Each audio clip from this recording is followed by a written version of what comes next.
2 Timóteo, abra sua Bíblia no capítulo 4, 2 Timóteo.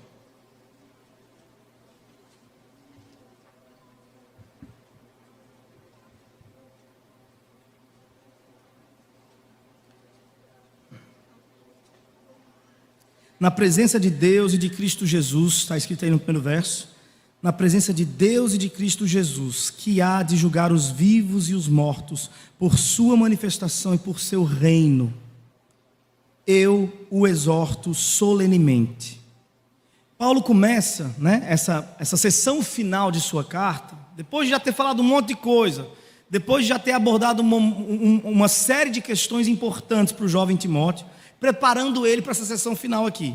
Porque essa carta de Paulo a Timóteo, a segunda carta ao seu filho na fé, Timóteo, é uma carta muito especial por duas razões. A primeira delas é porque se trata de uma carta convite ao ministério.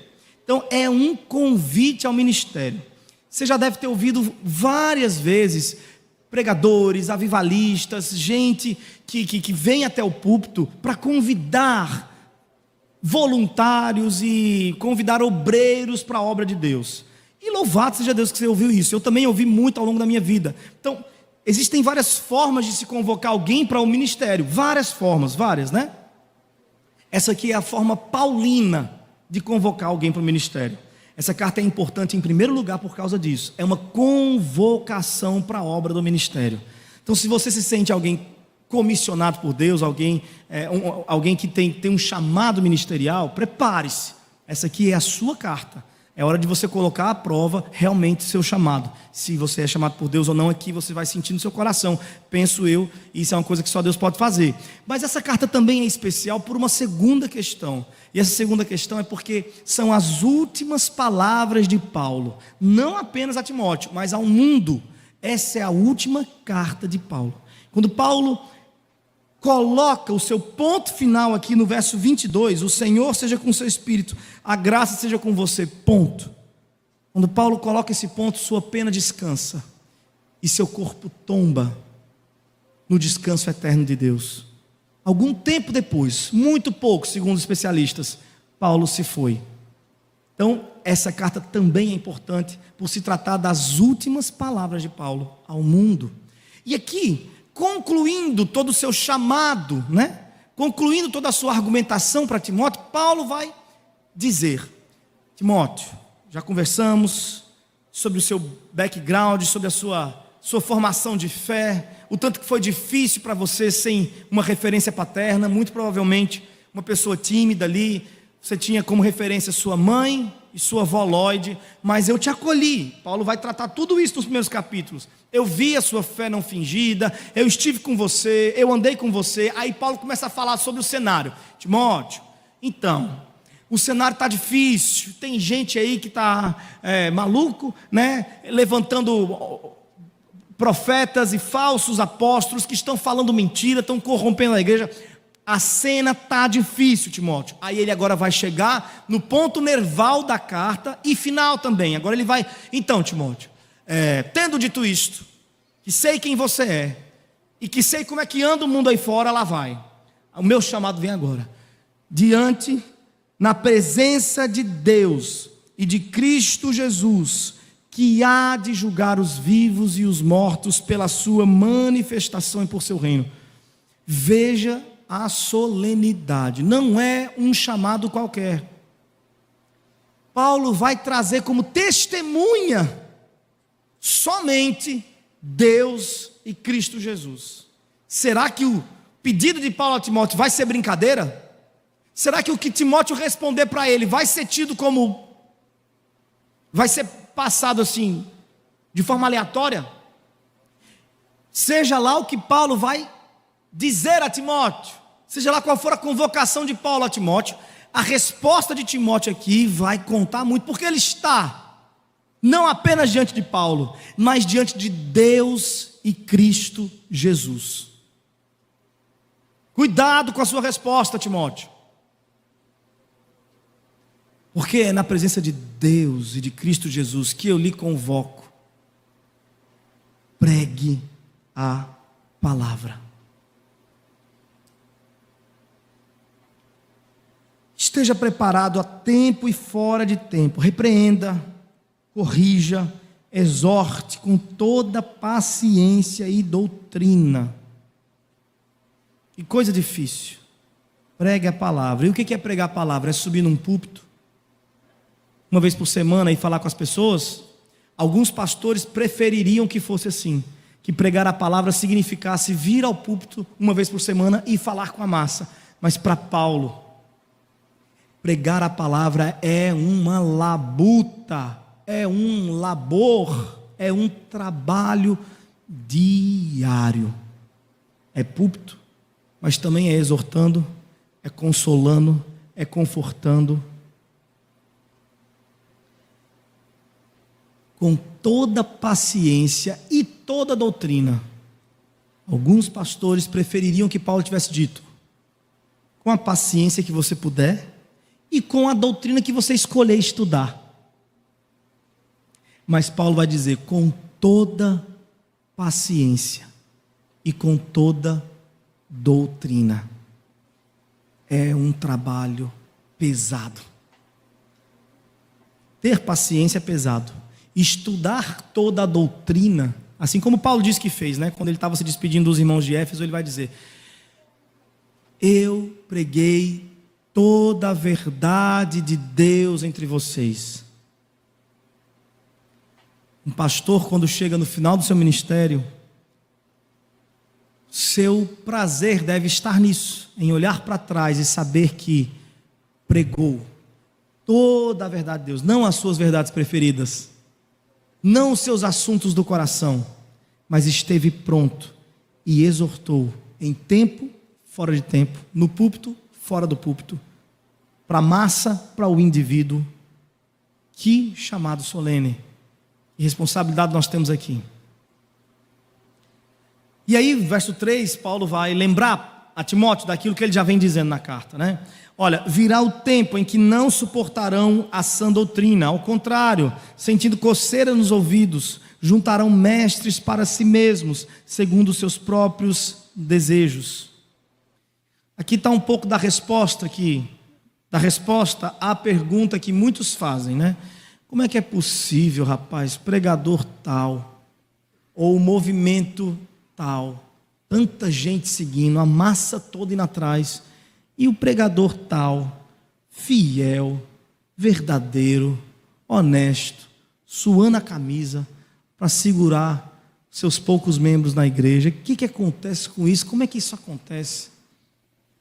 Segundo o que nós acabamos de ler, a resposta, muito provavelmente, está no fato de que é o povo que configura tais pregadores. E é por isso que eles são tão massificadores, porque eles são configurados pela massa.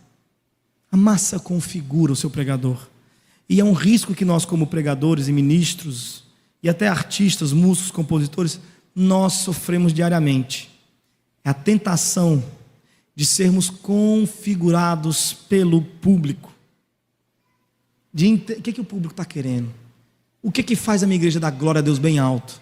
O que faz o povo cantar junto comigo? Qual que é a frase de efeito? Qual que é a mensagem que balança a estrutura da galera? Então eu vou por aqui. É uma trilha mais fácil. Pregadores, não se deixem configurar pela massa. Cantores, não escolham a música que a igreja vai cantar. Que não seja esse o seu critério. Pelo amor de Deus. Se você tiver que cantar sozinho, a igreja ficar calada, mas você estiver certo de que está cantando a verdade, está tudo bem. Deixa a igreja calada mesmo. O silêncio, às vezes, é uma excelente resposta de submissão, de louvor e honra a Deus. Você não precisa fazer barulho para eu pensar que você está me acompanhando aqui. Eu estou de boa. Eu não tenho essa paranoia como ministro de louvor, não. Cadê, gente? Ih, não comeram feijão. Vamos cantar, grita. Eu não estou nem aí. Se quiser gritar, grita. Se você quiser ficar em silêncio, fique em silêncio. Eu sei que às vezes o silêncio e a quietude é uma resposta. Então, Timóteo, prega a palavra. Porque vai chegar um tempo que vão configurar aí seus pregadores e não vão querer ouvir a verdade de Deus. Então vem ajudar aqui. Eles se recusarão a dar ouvidos à verdade, voltando-se para os mitos. Que triste troca a dura verdade pela amarga mentira e pela fantasia e pelos mitos. Tu, porém, Timóteo, seja moderado em tudo, suporte os sofrimentos, faça a obra de um evangelista, cumpra plenamente o seu ministério. Quanto a mim, eu já estou sendo entregue, derramado, como oferta de libação ou oferta de bebida. Está próximo o tempo da minha partida. Combati o bom combate, terminei a corrida, guardei a fé. E agora me está reservada a coroa da justiça, que o Senhor, justo juiz, me dará naquele dia, e não somente a mim, mas a todos os que amam a sua vinda.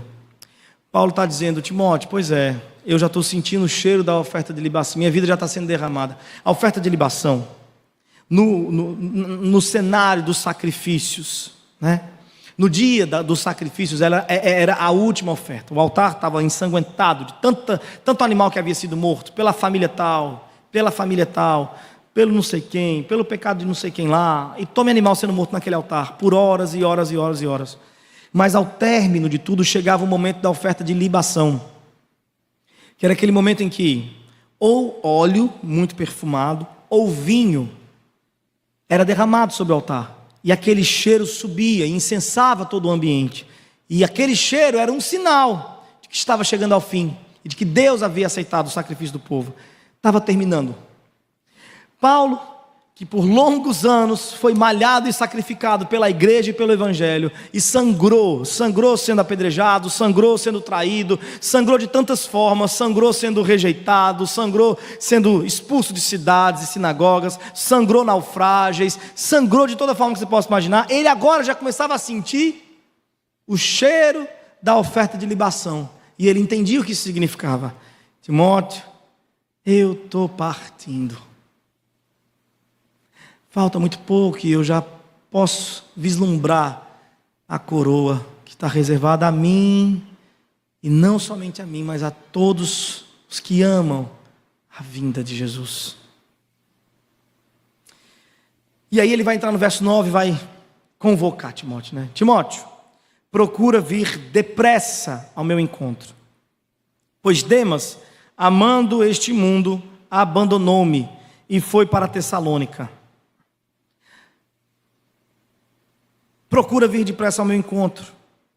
Ele vai dar a primeira razão pela qual Timóteo tem que se levantar da sua cadeira e vir depressa ao encontro dele. A primeira razão é porque Demas, abandonando o presente século, amando o presente século, abandonou o evangelho e a Paulo. Demas foi citado 3 vezes nas cartas de Paulo. Na primeira vez ele é citado como assim, Demas, meu cooperador. Na segunda vez que Demas é citado, ele é citado assim, fulano, cicrano, beltrano, Demas, não sei mais quem, já não tem mais o título de meu cooperador. Será que a gente pode imaginar ou supor daí que significaria dizer que Demas já estava perdendo um pouco o fôlego no serviço da fé? Não sei que a terceira vez que ele é citado é aqui. Demas, amando o presente século, abandonou-me. É muito importante que a gente agora pare um pouquinho só para olhar para nós. O mais intenso que você tenha sido um dia no serviço da fé, ao lado do pastor André e dos demais irmãos dessa igreja aqui, da sua comunidade local, você que não é daqui, por mais fervoroso que você um dia tenha sido, ou seja hoje, cuidado, não seria a primeira vez que alguém começou tão bem e terminou abandonando o barco na hora da dor. A dor parece ser essa mão forte que balança a figueira, né? E se Demas abandonou o evangelho e a Paulo por amar aquele século primitivo, sem Netflix, aquele século sem ar-condicionado, aquele século sem muito conforto, quais são as nossas chances de também não abandonar o evangelho? Porque o nosso século é muito mais atrativo do que o século de Demas. Quais são as nossas chances? Paulo vai dizer a Timóteo: Timóteo, em um outro momento nessa mesma carta, fortifica-te na graça que há em Cristo Jesus. Nós não temos chance nenhuma, pela nossa força não. Só existe uma saída para nos sustentar até o final, é a graça que há em Cristo Jesus. Portanto, se isso é verdade, não há outro assunto mais urgente para a saúde da igreja do que a graça que há em Cristo Jesus. É isso que nos mantém firmes até o último dia. É isso que evita o nosso abandono. Não adianta pregar moralismo, porque a igreja de Corinto, altamente moralista, provou para a gente que moralismo não segura ninguém santo. Lá na igreja de Corinto, altamente moralista, cheia de dons e de barulhos espirituais, espiritualistas é diferente de espirituais. A igreja de Corinto, cheia de barulho, cheia de língua estranha, cheia de profecia, não suportava um rabo de saia, não aguentava. O que acontecia dentro da igreja de Corinto, Paulo vai dizer que nem lá fora se via. Diga aí. Portanto, que segura alguém na fé não é a pregação moralista, baseada na sua capacidade de ser justo e bom, mas é a pregação baseada na graça que há em Cristo Jesus. Fortifica-se na graça que há em Cristo Jesus. E aí ele vai dizer também, Paulo vai dizer, que Timóteo tem que vir depressa. Primeiro porque Demas abandonou o mundo, e a gente está assim também hoje, cheio de gente abandonou o evangelho por amar o mundo. A gente está assim também hoje, cheio de gente abandonando o evangelho por amar o mundo. E em segundo lugar, Paulo vai dizer, olha, Crescente foi para Galácia e Tito foi para Dalmácia. Segunda razão pela qual Timóteo tem que vir depressa é porque a demanda é enorme. No caso de Crescente, de Tito, não é que eles abandonaram o evangelho, não, eles tiveram que se virar, porque a demanda é enorme. Gente, a demanda é enorme. Pergunte ao seu pastor. Por mais gente que esteja aqui hoje de manhã olhando para mim, eu não me engano, eu sei que a demanda é maior do que a mão de obra, porque é regra, é sempre assim. Estou errado, pastor? É desse jeito mesmo? Acertei? Sou profeta, brincadeira. Eu cresci na igreja, meus pais são plantadores de igreja, minha vida inteira eu fiquei sentado na primeira fileira, vendo meu pai pregar, minha vida inteira eu vi isso. Perdi as contas de quantas vezes eu pude presenciar missionários dando testemunho, que vem de longe, do seu campo, e vem falar na igreja. Nunca vi um missionário dizendo assim, olha, eu vim aqui só para dizer que está tudo bem, está tranquilo, só vim dizer, relaxa, oração, tá, se quiser orar então ora, mas assim, tá de boa mesmo, a gente está cheio de mão de obra lá no campo, financeiramente, estamos hypados, tá tudo certo. Então eu vim aqui só dizer mesmo isso e um abraço. Isso nunca aconteceu, não comigo, não sei, tipo Davi, que né, nunca viu o justo mendigar o pão. Bom, ele não viu, né? Também no palácio, brincadeira.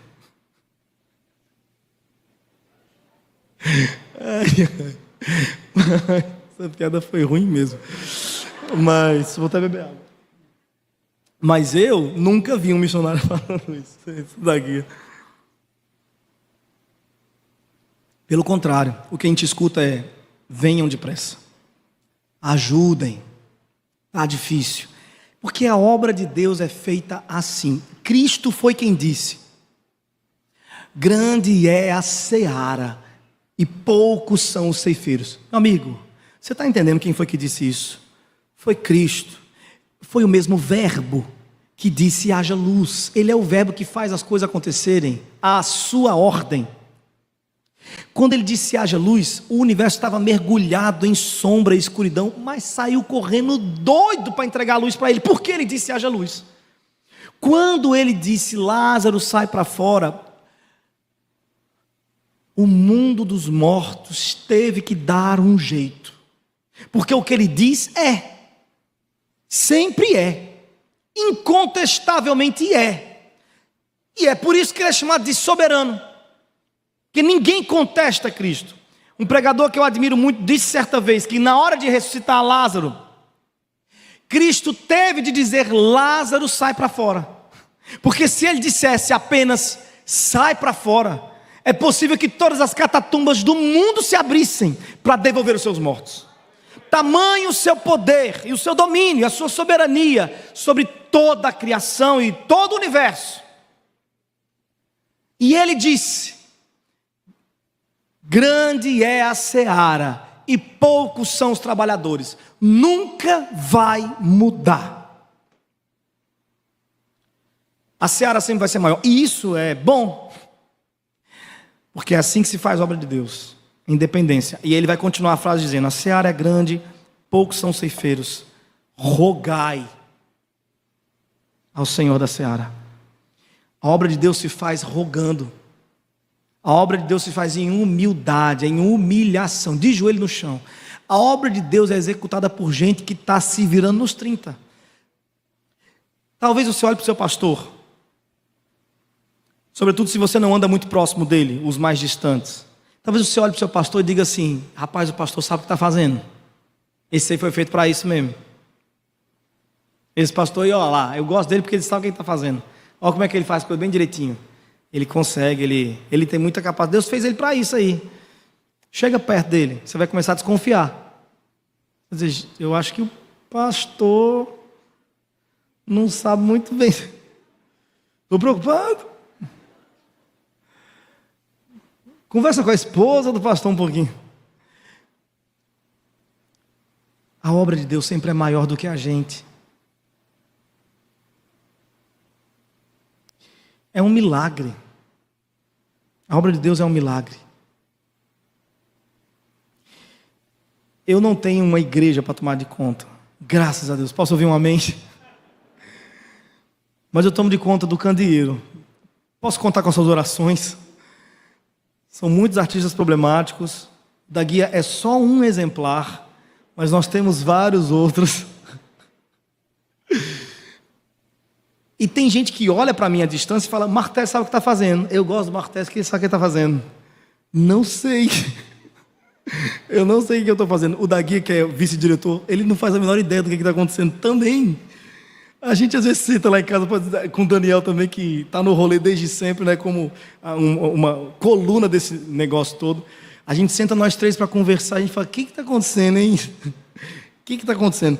A gente não sabe. A obra de Deus é feita por gente pequena, que não sabe o que está acontecendo, e que depende do seu joelho no chão, do seu próprio joelho no chão.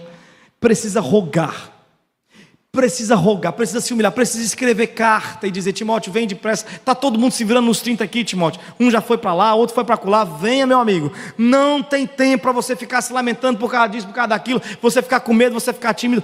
Pelo amor de Deus, Timóteo, venha depressa. Venha depressa. Você pode ter certeza que esse clamor está no coração do pastor também da sua igreja. Sempre vai estar, sempre. Sempre vai estar. E aí talvez você pense assim: mas o que eu vou ajudar? Como é que eu vou ajudar? Eu vou fazer o quê? Eu não sei cantar, eu não sei pregar. Aí olha a próxima frase de Paulo. Paulo vai dizer assim: só Lucas está comigo. Essa frase, só Lucas está comigo, é tão importante. Eu fico mordido.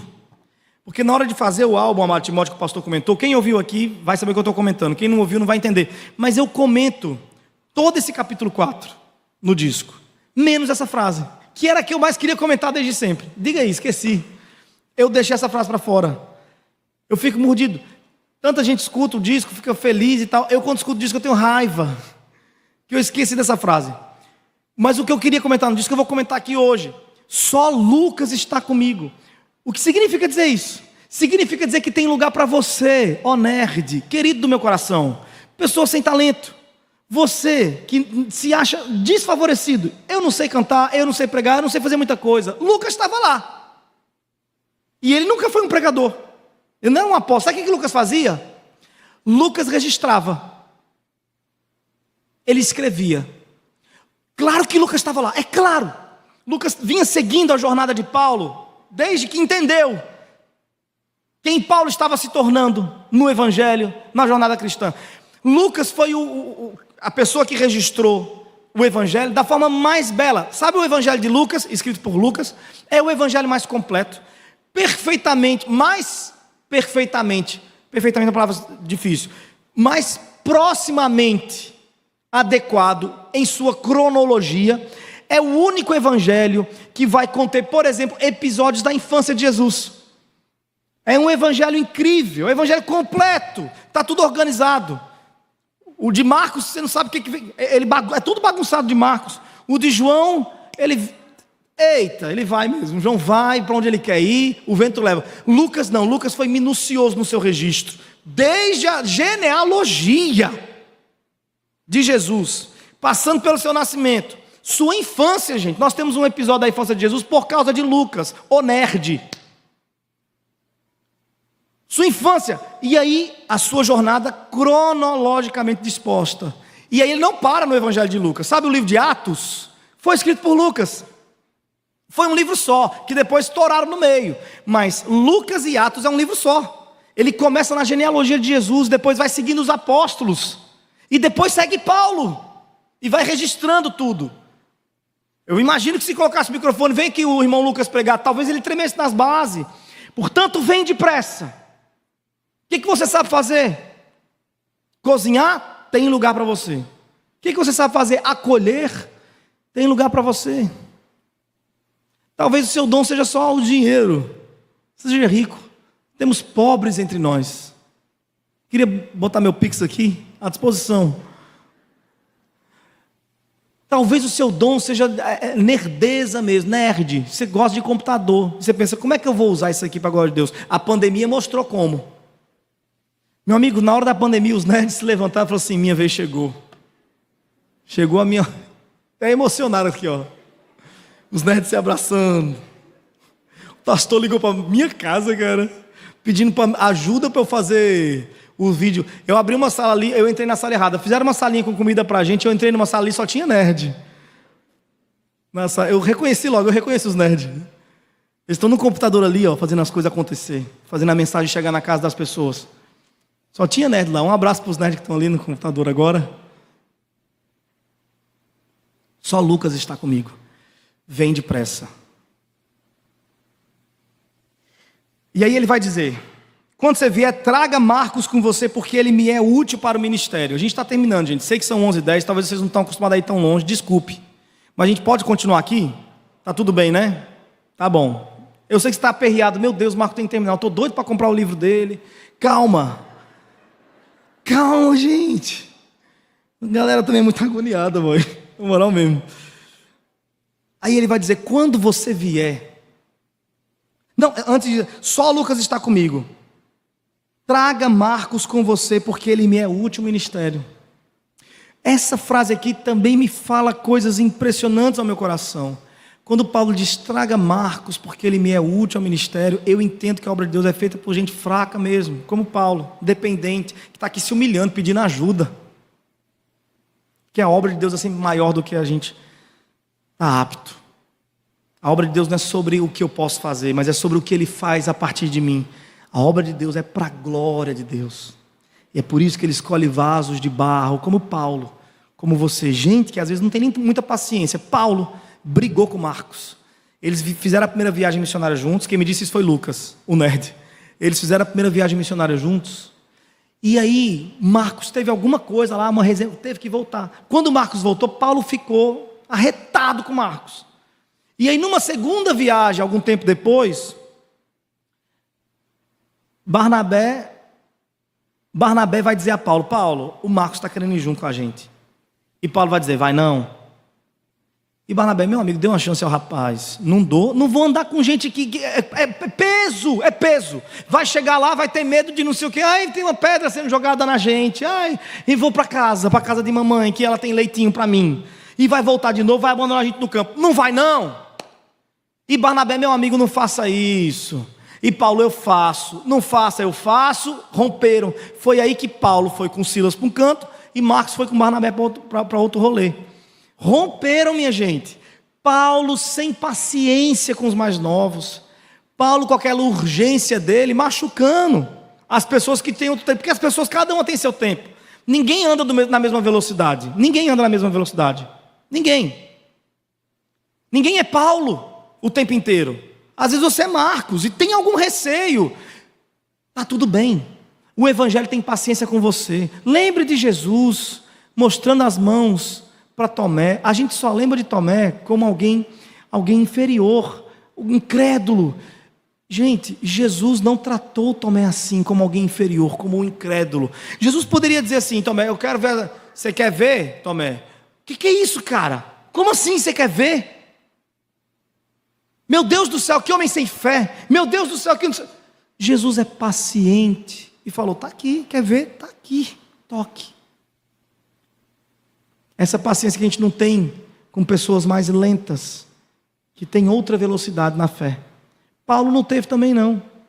Mas aqui, no final de sua vida, Paulo escreve: traga Marcos. Ele me é útil.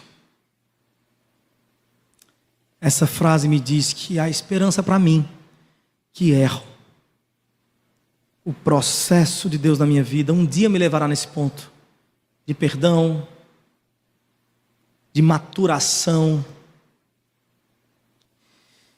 E aí ele vai dizer: quando você vier, traga a capa que deixei na casa de Carpo, em Troade, e os meus livros, especialmente os pergaminhos. Você quer mesmo esse evangelho? Você quer mesmo esse evangelho? Talvez você está aqui porque é um lugar agradável. Talvez você está aqui porque é melhor criar seus filhos aqui. É um ambiente um pouco mais seguro, uma vida social um pouco mais equilibrada para criar seu adolescente. Mas cuidado, se você começar a se envolver demais com esse negócio de evangelho, de igreja, você pode chegar ao ponto de se perder de si mesmo, de se afogar em Cristo e de diluir a você mesmo. Se você se envolve muito com o evangelho, você começa a ter que negociar algumas coisas, a ter que abrir mão de algumas coisas pelo evangelho. Algumas coisas que você considera muito preciosas. Suas vontades, sua personalidade, até sua história. Tem coisas que você vai ter que... eu sou assim, eu nasci assim, eu cresci assim. Se você se envolver demais com o evangelho, você vai ter que começar a pensar: está na hora de não ser mais assim. Está na hora de abrir mão de coisas que eu considerava valioso para mim, umas ideias que eu levei tempo para estabelecer, para construir. O evangelho vai desmoronar. Talvez você perca alguns amigos. Talvez você perca a sua família. Talvez você vai ter que perder aquela promoção tão sonhada, porque tem que dar um jeitinho, e o evangelho não permite isso. Se a sua relação com o evangelho começar a ficar muito intensa, vai chegar uma hora que você vai ter que perder certas coisas aí. Se você se envolver tanto com o evangelho, ao ponto de chegar igual o Paulo, assim, de não saber mais, não sou mais eu que vivo, é Cristo que vive em mim, sabe? Eu não sei mais se sou eu, se é Cristo, aonde começa eu, aonde começa Cristo, até onde vai Cristo em mim, até onde vai eu. Estou afogado no universo, no oceano que é o evangelho. Se você chegar nesse ponto, é muito provável que você, no último dia da sua vida, esteja escrevendo, igual Paulo, uma carta para um amigo distante: me traga uma capa porque eu sinto frio, me traga meus livros, eu sinto falta de coisas e de pessoas, me traga Marcos, um amigo para me fazer rir. Você quer esse evangelho, gente? Talvez tenham pregado para você outra coisa ao longo da sua jornada cristã. O evangelho de vem para cá que vai dar tudo certo, é lindo, é maravilhoso, seus problemas acabaram. Eu sinto lhe dizer que não é muito o evangelho que Paulo está pregando a Timóteo. E que talvez você perca tudo por vir aqui e solenemente diante de Deus e de Cristo Jesus dizer sim ao evangelho. Você quer esse evangelho? Veja no verso 14: Alexandre o ferreiro causou-me muitos males, o Senhor lhe dará a retribuição pelo que fez. Você quer esse evangelho? Paulo está aqui no final da sua vida falando para Timóteo: Timóteo, vem aqui, quando você chegar, cuidado com Alexandre. Alexandre disse que ia me ajudar, e Alexandre podia ajudar. Provavelmente era alguém muito importante, ele tinha até um título, ele era o ferreiro, ele trabalhava nessa questão com os bronzes, né? E naquela época isso era mesmo que você ter ações na Google, porque o bronze movia o mundo. Provavelmente Alexandre tinha voz em Roma, onde Paulo estava preso, talvez porque fornecesse bronze para o exército romano, sabe lá, mas era alguém importante, influente, que prometeu a Paulo ajuda. No final das contas, Paulo está dizendo: Alexandre causou-me muitos males. Talvez Alexandre tenha piorado a situação de Paulo, ao invés de ajudar como prometera. Você quer esse evangelho? Um evangelho de traição? O Senhor lhe dará retribuição pelo que fez. Previna-se contra ele, porque se opôs fortemente à nossa palavra. Paulo está falando do seu julgamento. Quando Paulo falou algo, Alexandre, ao invés de se levantar e apoiar Paulo como prometera, se levantou e contrapôs Paulo. Isso piorou a situação de Paulo. E aí Paulo vai continuar falando do seu julgamento. Na minha primeira defesa, ninguém apareceu para me ajudar. Diga-se de passagem. Alexandre me traiu. Mas fora Alexandre tem outro quesito. Ninguém estava lá. Gente, como é que Paulo não se joga na agonia que a gente se joga diariamente, de pensar que a vida não valeu nada? A gente se joga nisso diariamente. Minha vida não está valendo nada. Meu Deus, eu estou jogando minha vida fora. Estou jogando minha vida fora. Paulo chega no último dia, acorrentado, vai ser levado ali diante dos seus perseguidores, velho, mal cuidado, barba por fazer, todo enrugado, problema respiratório devido ao lugar onde ele estava ali na masmorra, pedras frias, umidade, falta de sol, falta de vitamina no corpo. Paulo está ali, magro, raquítico, com dificuldade de olhar para as pessoas, porque, segundo alguns vão dizer, Paulo tinha problema de vista também. Finalzinho da sua vida é quando ele chega lá, está alguém lendo lá o relatório sobre o caso de Paulo, os seus juízes estão lá, os perseguidores estão lá, tem até os curiosos lá também olhando, e Paulo, enquanto alguém está lendo ali, de repente ele levanta o rosto, para ver e procurar uma face familiar, um rosto amigo, e ele olha e não acha ninguém.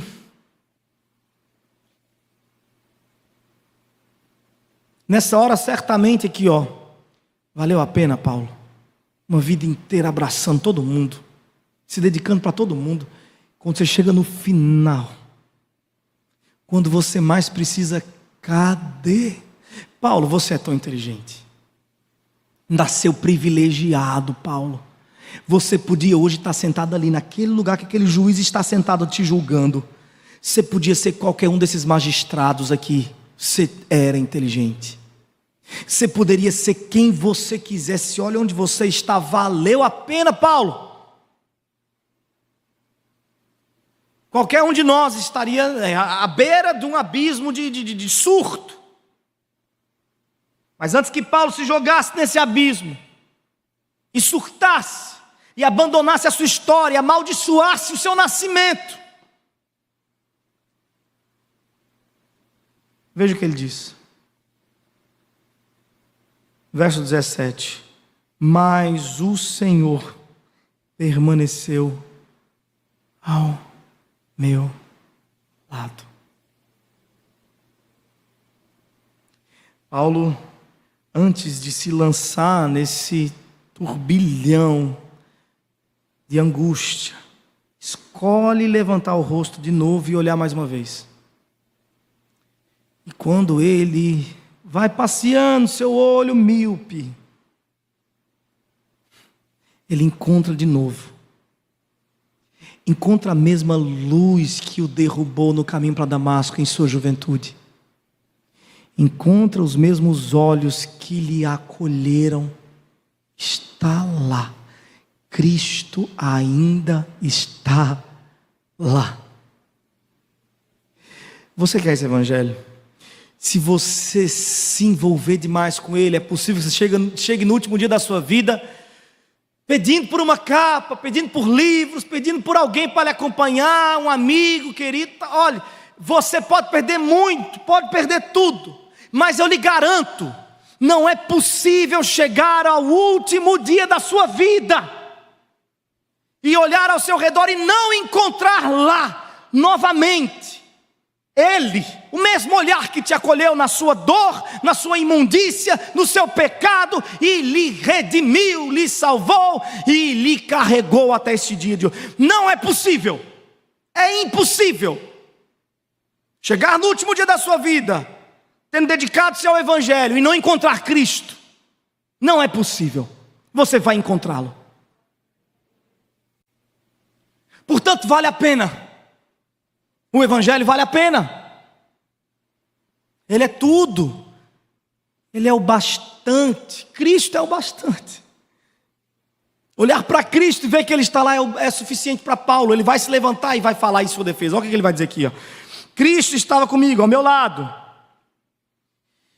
e me deu forças para que por mim a mensagem fosse plenamente proclamada e todos os gentios a ouvissem. E eu fui liberto da boca do leão. Assim também o Senhor me livrará de toda obra maligna e me levará a salvo para o seu reino celestial. A Ele seja a glória para todos sempre. Amém. Paulo fala, ó, quando eu vi Cristo ali, chegou a hora de eu me defender. E aí Paulo, ao invés de se defender, de usar aquele momento para dizer, eu sou inocente, eu ajudei a sociedade, eu ajudei a comunidade, eu estou sendo penitenciado à toa, estão cometendo injustiça comigo. Em vez de Paulo falar sobre si e de se defender, quando ele percebe que Cristo ainda está lá, ele prega o Evangelho. De novo, faz de novo o que o levou para a cadeia. Fala sobre Cristo e que Ele está vivo.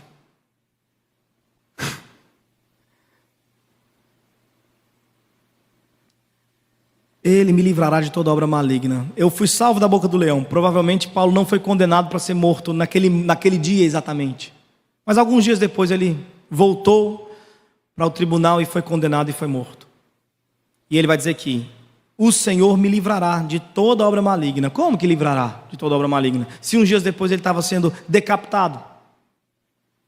Paulo errou aqui, né, gente? Parece que Deus não o livrou de toda a obra maligna. Teve uma aí que Deus cochilou, perdeu de vista.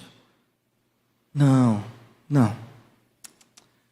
No universo de Paulo, obra maligna não é morrer, não. No universo de Paulo, morrer é vida. Morrer é ganho. No universo de Paulo, morrer não é obra maligna, não. Morrer é lucro. O que o Evangelho tem dessas coisas? O Evangelho é subversivo. Na realidade do Evangelho, a realidade das coisas costuma ganhar outras cores. No Evangelho, morte tem cheiro de vida. Obra maligna para Paulo é blasfemar, é abandonar a fé por conta da pressão, das dores e do sofrimento. E Paulo está aqui seguro, está pressão, mas eu não. Ele vai me livrar de toda obra maligna e eu vou seguro para o reino celestial. Eu vou permanecer crendo até o último segundo. O que aconteceu? E aí ele termina suas últimas palavras dizendo, saudações a Priscila e a Áquila e a casa de Onesíforo. Erasto permaneceu em Corinto, mas deixei Trófimo doente em Mileto. Procura vir antes do inverno, Timóteo. Eubolo, Prudente, Lino e Cláudia e todos os irmãos enviam-lhe saudações. O Senhor seja com seu espírito e a graça seja com vocês. O que Paulo está fazendo no seu último dia de vida, nos seus últimos dias de vida? Paulo está fazendo o que fez a vida toda. Está fazendo pontes. Ó, tem gente doente ali. Me lembra muito Cristo. A cruz, podia estar pensando somente na sua dor, na sua humilhação, mas pensou na sua mãe também. E no seu discípulo mais novo. Filho, eis aí a tua mãe, mãe, eis aí o teu filho. Cuidando deles. Até no momento em que ele precisava de maior cuidado. Aqui está Paulo na cruz e dizendo para Timóteo, Timóteo, olha, deixei gente doente ali, vai cuidar deles. E tem mais, ó, quando você chegar aqui, tem Eubolo, Prudente, Lino, Cláudia, que estão te saudando. Provavelmente os últimos filhos na fé de Paulo, os últimos convertidos. E Paulo já está preparando aí, ó, se você chegar e não estiver aqui, cola nesses irmãos, eles vão precisar de você. Paulo está fazendo aquilo que fez a vida inteira, relações, cuidando de gente.